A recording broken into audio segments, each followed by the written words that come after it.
ഇന്ത്യക്കാരുടെ തൊഴിൽ സമയം കൂടുന്നതായും സ്വകാര്യ ആവശ്യങ്ങൾക്ക് ചെലവഴിക്കാൻ സമയം തികയുന്നില്ലെന്നും സർവേ. ഉറക്കം, ഭക്ഷണം കഴിക്കൽ, വ്യായാമം തുടങ്ങിയ വ്യക്തിപരമായ ആവശ്യങ്ങൾക്ക് ചെലവഴിക്കുന്ന സമയം 2019 2024 ഇടയിൽ കുത്തനെ ഇടിഞ്ഞതായി നാഷണൽ സ്റ്റാറ്റിസ്റ്റിക്സ് ഓഫീസ് നടത്തിയ സർവേയിലാണ് കണ്ടെത്തിയത്. ഇന്ത്യക്കാർ 70 മണിക്കൂർ ജോലി സമയത്തിലേക്ക് മാറണമെന്ന തരത്തിൽ ചർച്ചകൾ സജീവമാകുന്ന സാഹചര്യത്തിലാണ് NSOയുടെ ടൈം യൂസ് സർവേ ശ്രദ്ധേയമാകുന്നത്.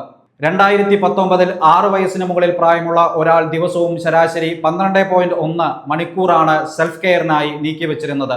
ഇത് 2024 പ്രതിദിനം ശരാശരി 11.8 മണിക്കൂറായി കുറഞ്ഞു. 2019 164 മിനിറ്റ് ഉണ്ടായിരുന്ന ശരാശരി പ്രതിദിന ജോലി സമയം 2024 180 മിനിറ്റായി വർദ്ധിച്ചു.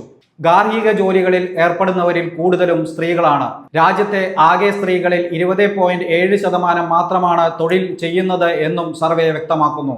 അതായത് 5-ൽ 4 വനിതകൾക്കും ജോലിയില്ല. അതേസമയം എല്ലാം ഡിജിറ്റൽ വൽക്കരിക്കപ്പെട്ടതോടെ ആളുകളുടെ ഉൽപാദനക്ഷമത കുറഞ്ഞതാണ് ജോലി സമയം കൂടാൻ കാരണമെന്നും ചിലർ വാദിക്കുന്നു. ആളുകൾ കൂടുതൽ സമയം ജോലി ചെയ്യേണ്ടി വരുന്നത് എന്തുകൊണ്ടാണെന്നാണ് നിങ്ങൾ കരുതുന്നത്? നിങ്ങളുടെ അഭിപ്രായം കമന്റ് സെക്ഷനിൽ പങ്കുവയ്ക്കുക.